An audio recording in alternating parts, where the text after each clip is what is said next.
Bienvenue sur mon podcast intitulé Un chemin vers l'âme. Dans ce podcast, je partage mes expériences de vie entre deux mondes, l'Europe et la Russie en temps de guerre, mes réflexions sur le thème de la spiritualité et de l'exploration de soi. Épisode 5. Guérir les blessures de l'âme. Aujourd'hui, nous allons parler d'un thème qui est en vogue, celui de la guérison des blessures de l'âme. Pendant les 30 premières années de ma vie, j'ai vécu en ignorant mes blessures. J'avais eu une enfance normale dans une famille heureuse et aimante. Je n'avais à mon actif ni divorce traumatique de mes parents, ni inceste, tout au plus quelques décès de proches qui avaient laissé des traces, mais qui n'a pas eu affaire à quelques obstacles dans sa vie. Pas de quoi me plaindre, pensais-je. J'étais persuadée d'avoir eu tout ce dont un enfant a besoin pour grandir en pleine santé physique et psychique. Pourquoi alors y avait-il dans mon passé des événements dont j'avais terriblement honte, que je n'osais confier qu'à ma meilleure amie ? Pourquoi avais-je parfois agi de manière compulsive et inexplicable ? Pourquoi avais-je fait souffrir d'autres personnes et avais-je souffert moi-même à vouloir mourir ?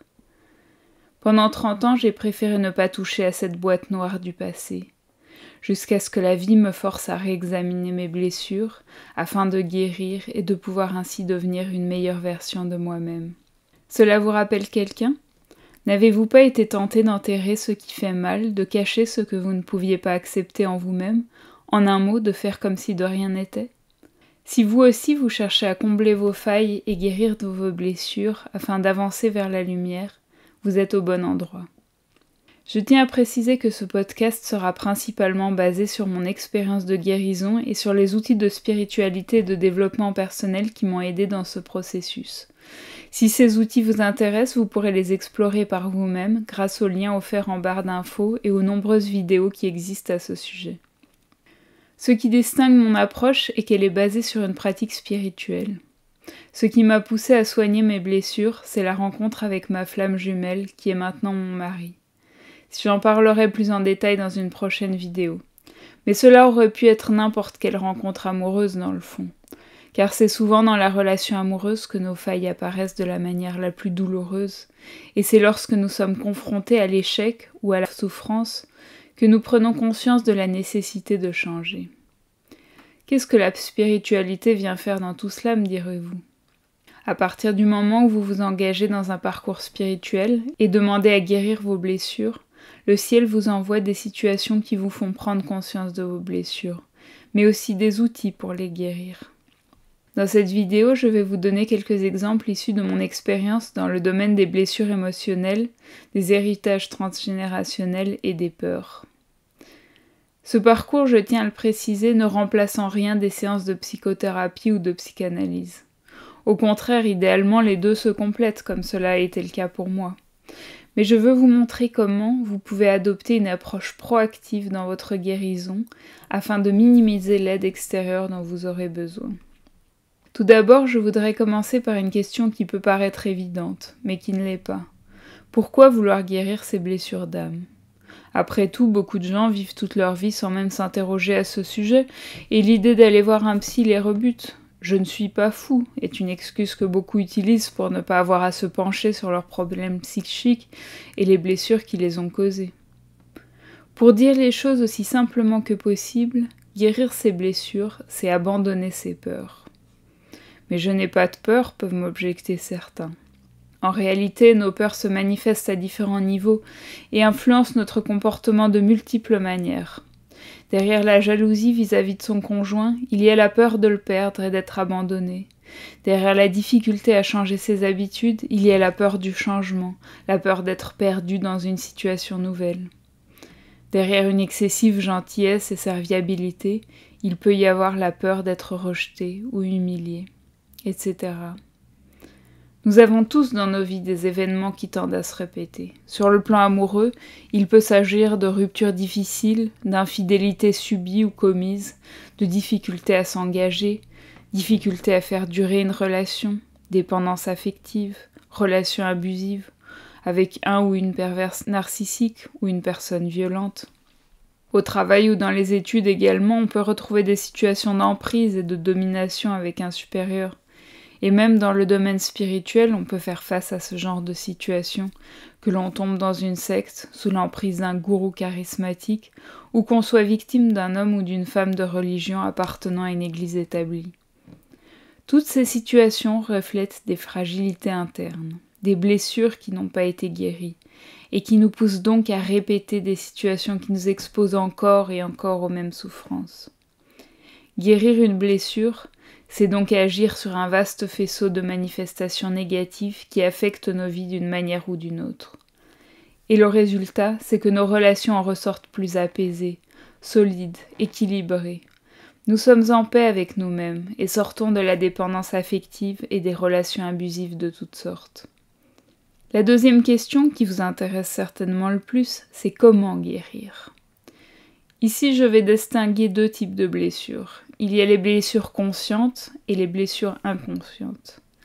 Les deux influencent notre comportement, mais dans un cas, nous savons sur quoi nous devons travailler, tandis que dans l'autre, nous ignorons qu'un événement nous fait souffrir, ou même, lorsque la mémoire a été refoulée, nous ignorons que cet événement a eu lieu. Mais dans les deux cas, identifier ces blessures est un travail qui peut prendre des années, voire une vie entière. Si vous travaillez avec un psy pour résoudre un problème précis, il ou elle peut vous aider à identifier ces blessures. Mais vous pouvez aussi vous-même entreprendre ce fascinant voyage à la rencontre de votre âme. Il existe pour ce faire différents outils. Je voudrais commencer avec la théorie des 5 blessures de Lise Bourbeau. Je vous mettrai le lien vers son livre en barre d'infos. Il existe beaucoup de vidéos sur ce thème auxquelles je vous renvoie. Il s'agit de 5 blessures fondamentales qui se forment dans l'enfance et qui influencent notre perception du monde, et de là nos réactions à une situation donnée et nos comportements. Ces 5 blessures sont celles de l'abandon, du rejet, de la trahison, de l'injustice et de l'humiliation. Chacun de nous peut être porteur de ces 5 blessures, ou de certaines d'entre elles seulement, avec généralement 1 ou 2 blessures qui sont dominantes. Face à la même situation, nous n'allons pas réagir de la même manière. Prenons par exemple le cas d'une infidélité en amour. Quelqu'un qui a une forte blessure d'abandon va généralement se sentir abandonné par celui ou celle qui l'a trompé. Celui qui a une blessure de rejet se sentira rejeté. Et celui dont la blessure de trahison est très active se sentira trahi. Quelqu'un qui a une forte blessure d'injustice ressentira cette situation comme profondément injuste. Et celui qui a une blessure d'humiliation dominante se sentira humilié par son conjoint infidèle. En réalité, ce qui nous fait souffrir est moins l'acte lui-même que la blessure originelle qu'il réactive. Imaginez que vous êtes cassé la jambe et que quelqu'un vous donne un coup de pied par mégarde. Votre douleur sera très forte, moins à cause du coup subi que parce que votre jambe est déjà souffrante. C'est donc en guérissant la blessure originelle, généralement subie dans l'enfance, voire même in utero, que l'on peut influencer notre perception des événements que nous subissons dans le présent. Comment identifier les blessures qui sont dominantes chez nous ?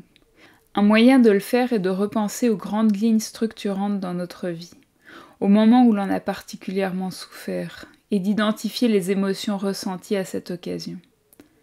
Je me souviens d'une personne âgée qui m'a dit « Toute ma vie, j'ai été trahie ». Cette personne souffrait clairement de la blessure de trahison. Les personnes souffrant de blessures d'abandon peuvent s'accrocher à des relations malsaines par peur d'être seules, ou au contraire, systématiquement quitter des conjoints dont elles se sentent abandonnées. La sensation d'être différent, d'être comme un extraterrestre, peut cacher une blessure de rejet. La blessure d'injustice peut se masquer derrière un militantisme social, politique ou autre. Une personne qui souffre de la blessure d'humiliation aura tendance à se rabaisser, à se considérer de moindre valeur qu'une autre, parfois à se mettre excessivement au service des autres, au risque de négliger ses propres besoins. Un outil qui peut vous aider à identifier vos blessures, mais aussi les événements traumatiques qui les ont causées, est la méditation de l'enfant intérieur. Il s'agit d'une méditation très puissante, qui consiste à entrer en contact avec les émotions que nous avons ressenties étant enfants, quand nous avons été confrontés à telle ou telle expérience. Je vous mettrai le lien vers cette méditation en barre d'infos. On peut travailler avec son enfant intérieur de différentes manières. L'approche classique consiste à câliner cet enfant, à lui dire qu'on l'aime, à le rassurer. Mais j'ai quant à moi développé une autre approche dont je parlerai un peu plus tard pour le travail sur les blessures inconscientes. Lorsque j'ai entendu parler des 5 blessures pour la première fois, j'ai pensé que je n'en avais aucune. Et puis, après avoir fait pour la première fois la méditation de l'enfant intérieur, le ciel m'a envoyé des signes afin de me guider. Je suis tombée sur un article de journal parlant des enfants gardés par des nourrices qui pleurent lorsque leur mère vient les chercher le soir et ne veulent pas rentrer à la maison. Et à la lecture de cet article, j'ai tout d'un coup fondu en sanglots, car cela a réveillé en moi une blessure enfouie dont je n'étais jusqu'ici pas consciente. Enfant, j'avais été élevée par une nourrice car ma mère travaillait beaucoup. Cette situation que j'avais toujours crue anodine avait en fait créé en moi une blessure, celle de l'abandon. À partir du moment où j'ai pris conscience de cette blessure, j'ai réexaminé toute ma vie amoureuse passée et j'ai vu que la blessure d'abandon courait comme un fil rouge à travers toutes mes expériences. La jalousie que je ressentais, c'était elle. La tendance à quitter les hommes pour éviter qu'ils ne me quittent, encore elle. Et même ma tendance passée à l'infidélité venait de ce que je me sentais abandonnée dans le couple. Et même dans mes amitiés, la douleur que j'avais ressentie lorsque les liens se distendaient ou se brisaient, c'était un écho de cette blessure d'abandon. Puis j'ai remarqué que dans ma famille, ma sœur et ma mère souffraient de la même blessure que moi. J'ai compris qu'elle se reproduisait de génération en génération. Une mère ou un père qui souffre de la blessure d'abandon va avoir tendance à reproduire les mêmes schémas envers ses enfants, inconsciemment. Ce schéma peut aussi s'appliquer aux animaux domestiques que la personne va négliger ou abandonner. Mais je n'ai pas eu tout de suite l'idée de regarder plus loin dans l'arbre généalogique.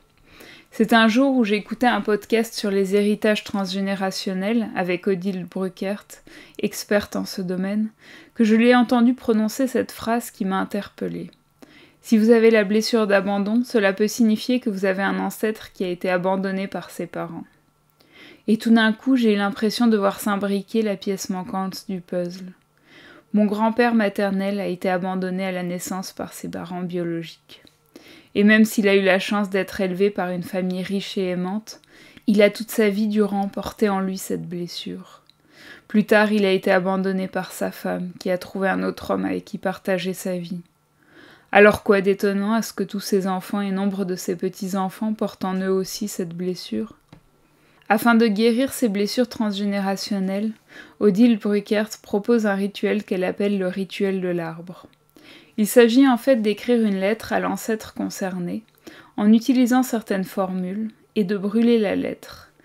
Là encore, je vous laisse le lien en barre d'infos. J'ai écrit cette lettre à mon grand-père, en respectant les formules du rituel. Ce rituel a déclenché un certain nombre de phénomènes dont je ne parlerai pas en détail, mais qui m'ont poussé à reprendre contact avec ma psy afin de travailler sur mes blessures. Par ailleurs, le rituel de l'arbre a porté ses fruits. J'ai trouvé par hasard dans ma bibliothèque des documents d'archives que ma mère avait autrefois rassemblés sur la famille biologique de son père. Grâce à ces documents, j'ai pu reconstituer un peu l'histoire familiale et comprendre les raisons qui avaient poussé ses parents à l'abandonner. J'ai appris que mon grand-père était le 9e enfant d'une grande fratrie, avec très peu d'écart entre chaque naissance, entre 1 et 2 ans. Difficile de s'imaginer comment sa mère biologique avait pu élever autant d'enfants, épuisés par les grossesses successives et avec très peu de moyens. Ses parents, qui étaient tailleurs et avaient une boutique dans le centre de Zurich, ont apparemment fait faillite. Mon grand-père est né en 1917 et de toute évidence, la situation économique était mauvaise pendant la guerre. Les documents montraient aussi que ses parents avaient divorcé 4 ans plus tard. À une époque où les divorces étaient encore rares, cela montrait que la situation familiale était très dégradée. Peut-être y avait-il de la violence domestique, de l'alcoolisme. Toutes ces informations m'ont aidé à mieux comprendre ce qui s'était passé, et comprendre, c'est un premier pas vers l'acceptation. Puis avec l'aide de la psy, j'ai fait une séance d'hypnose lors de laquelle je suis rentrée en contact avec l'âme de mon grand-père. Je me suis laissée guider et j'ai soudain ressenti le besoin de le bercer comme une mère berce son enfant.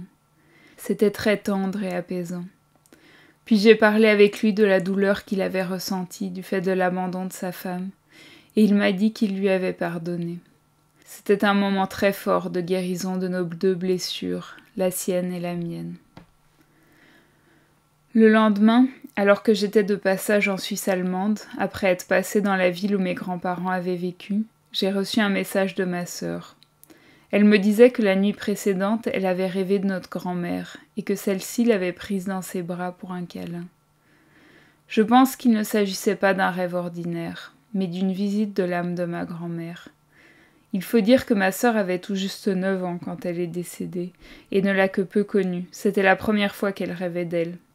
Dans le rêve, elle a remarqué un détail dont elle ne se souvenait pas, que ma grand-mère avait les yeux bleus. Je n'avais rien dit à ma sœur du processus de guérison que j'avais entamé. Il me semble que ma grand-mère était venue la voir en rêve, afin de me dire qu'elle me remerciait du travail de guérison accompli. Cet épisode a été important dans la guérison de ma blessure d'abandon. Mais comme c'est souvent le cas, chaque blessure a de nombreuses facettes, et il faut explorer chacune de ces dimensions. Ma blessure d'abandon avait été aggravée par un traumatisme d'enfance resté enfoui dans mon inconscient. La méditation de l'enfant intérieur dont je vous ai parlé m'a aidé à ouvrir la boîte noire de l'inconscient. Je tiens tout de suite à préciser que la méthode que je vais décrire ne convient pas à tout le monde. Pour des raisons évidentes, il est préférable d'explorer ces mémoires réprimées accompagné d'un thérapeute et non pas seul. N'entreprenez ce voyage que si vous êtes certain d'être prêt à recevoir cette information. Dans ma variante de la méditation de l'enfant intérieur, qui est basée sur l'auto-hypnose, je m'adresse à cet enfant intérieur et lui demande de me montrer ses mémoires traumatiques. Cela demande d'avoir déjà une bonne pratique méditative et une bonne intuition afin de pouvoir voir ou ressentir des choses. Je pense que c'est accessible à tout un chacun, mais cela demande une certaine expérience. En ce qui me concerne, avant de faire cette méditation, je commence toujours par la méditation d'ancrage de l'arbre, par exemple celle que vous trouverez sur ma chaîne et que je vous mets en lien. Afin de libérer une mémoire réprimée, il peut être nécessaire de faire cette méditation plusieurs jours de suite. J'ai remarqué que l'enfant intérieur peut d'abord être méfiant, puis à mesure qu'il se sent en confiance, il s'ouvre et est prêt à partager ses mémoires cachées. De manière générale, le travail avec l'enfant intérieur est une pratique sur le long terme. En ce qui me concerne, je la pratique de temps à autre quand je sens que j'ai besoin de travailler une nouvelle page de mon passé. Tout guérir en une seule fois est impossible. Pour moi, la réémergence de ce souvenir réprimé s'est faite par étapes, sur 3 jours. Je précise que je ne savais pas, bien entendu, que je m'apprêtais à faire émerger un traumatisme refoulé. Je pensais que je guérissais juste des souvenirs pénibles. Le premier jour, j'ai vu un souvenir un peu oublié, une dispute entre mes parents, et la menace de ma mère qui quittait la maison en menaçant de ne plus revenir. Le deuxième jour, j'ai vu 2 scènes se rapportant à la petite enfance, dont une chez ma nounou. Des scènes dérangeantes, dont je n'avais gardé aucun souvenir. Est-ce que c'était le fruit de mon imagination ? Pourtant, le soir, un détail m'est revenu en mémoire qui semblait corroborer l'un de ces souvenirs. Et enfin, le 3e jour, le traumatisme est remonté, d'une manière qui m'a prise totalement par surprise. C'était un raz-de-marée émotionnel. J'ai ressenti un profond haut-le-cœur, j'ai eu l'impression d'étouffer, et un torrent de larmes m'a secoué pendant 2 heures.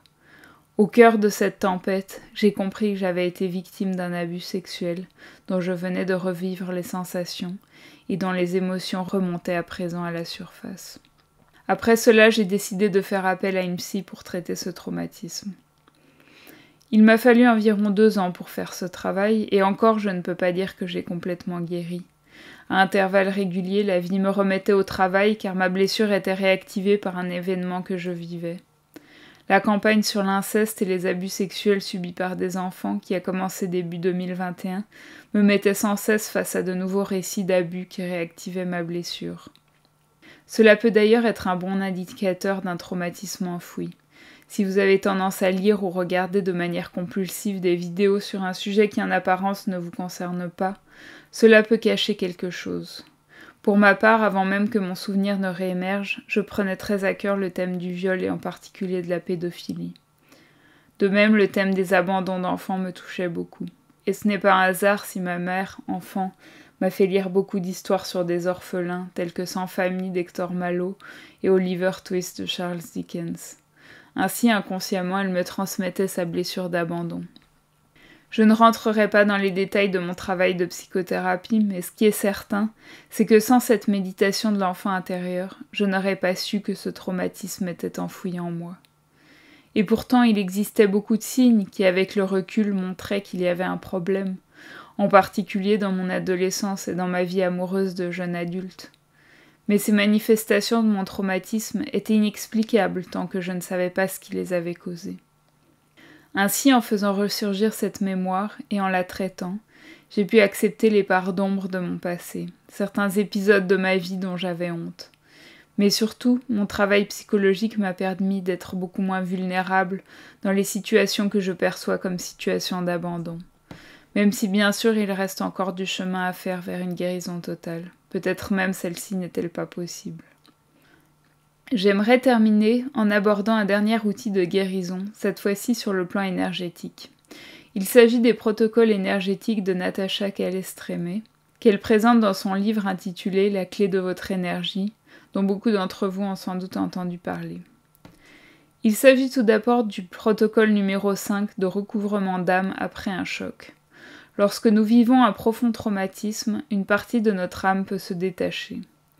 En d'autres mots, nous perdons une partie de notre énergie, et nous en ressortons durablement affaiblis. Ce protocole aide à recouvrir ces parties d'âme. J'ai également utilisé le protocole numéro 6 de recouvrement d'âme suite à un vol d'énergie. Lorsque nous subissons une situation d'abus, ou même dans nos relations avec notre famille ou des proches, une autre personne peut nous voler, généralement sans le vouloir, une partie de notre énergie. Le processus de guérison ne doit pas seulement être psychologique, mais aussi énergétique. Ces protocoles visent à restaurer ces parties d'âme qui nous ont été enlevées et à les réintégrer.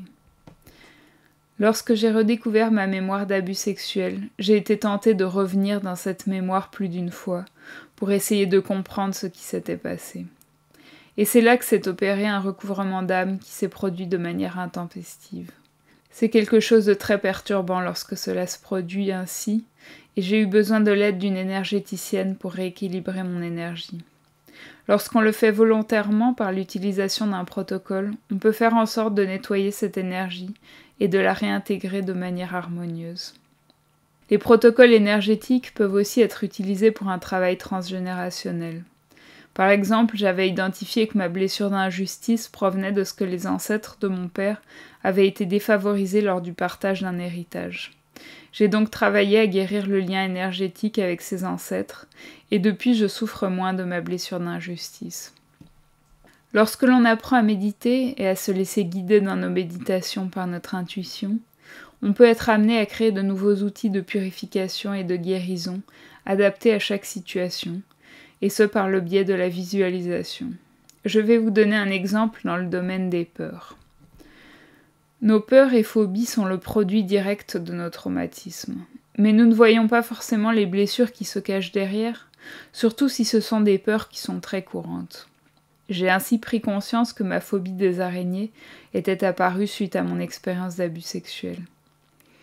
Récemment, à l'occasion d'Halloween, se sont produits chez nous des événements étranges qui m'ont forcé à me confronter à une autre peur, celle des fantômes. Nous avons tous peur des fantômes, à un degré ou à un autre, et c'est une protection nécessaire afin que nous respections la frontière qui sépare le monde des vivants et des morts. Mais quand cette peur devient trop forte, elle peut paralyser. J'ai pris conscience que cette peur était liée à la peur de la mort et qu'elle était apparue suite aux nombreux décès survenus dans ma famille dans mon enfance. J'ai donc fait la méditation de l'enfant intérieur et je lui ai demandé de me montrer des scènes traumatiques. J'ai d'abord vu comment, enfant, j'avais peur du monstre dans le placard de ma chambre. Alors j'ai pris cet enfant par la main et ensemble, nous avons nettoyé énergétiquement non seulement le placard, mais toute la maison. Nous avons injecté beaucoup de lumière, agrandi les fenêtres, et toute l'ombre de mon enfance s'est éclipsée. Puis la petite fille m'a montré le souvenir le plus traumatique, le jour où, à 10 ans, j'ai appris que ma cousine préférée s'était suicidée. Ensemble, nous avons visualisé comment elle était montée vers la lumière, et comment nos âmes se tenaient par la main, vivants et morts unis dans un cercle de lumière. Et enfin, j'ai fait un protocole de recouvrement d'âme. Ce sont de simples exemples de visualisation que vous pouvez faire et qui permettent de transmuter ces souvenirs traumatiques. Il peut être nécessaire de répéter ces visualisations afin que l'association devienne automatique dans votre esprit, si une seule fois n'était pas suffisante. C'est d'ailleurs une méthode employée par ma psy qui m'a par exemple fait visualiser comment mon moi adulte s'interposait et protégeait mon moi enfant dans le souvenir traumatique que j'ai évoqué. Mais une fois que vous maîtrisez la méthode pour vous plonger dans un état modifié de conscience, comme par l'auto-hypnose, vous apprenez à créer vous-même vos méthodes de guérison, car vous vous laissez guider vers la visualisation qui convient le mieux. Voilà, j'espère que mon récit vous a donné des outils qui pourront vous aider à avancer dans la compréhension de vos propres blessures, ou alors que vous trouverez les vôtres. Mon conseil est de suivre votre intuition et les synchronicités qui vous sont envoyées, car c'est ainsi que vous pourrez identifier les problèmes à résoudre, ainsi que les outils qui sont les plus adaptés à votre cas. Pour résumer, ce qui m'a aidé, c'est la méditation de l'enfant intérieur pour identifier les blessures de l'âme à guérir et faire remonter des souvenirs traumatiques refoulés ou pas. Le schéma des 5 blessures de Lise Bourbeau. Le rituel de l'arbre d'Odile Bruckert pour guérir les blessures transgénérationnelles. Les protocoles énergétiques de Natacha Calestrémé pour restaurer l'énergie perdue lors de traumatismes et ainsi guérir les relations avec nos proches, y compris au niveau transgénérationnel. Et enfin, les visualisations de purification et de guérison. Vous écoutiez le podcast Un chemin vers l'âme de Daria Ustinova. Si cet épisode vous a plu, n'hésitez pas à mettre un like, à commenter ou à vous abonner à ma chaîne pour suivre les nouveaux épisodes.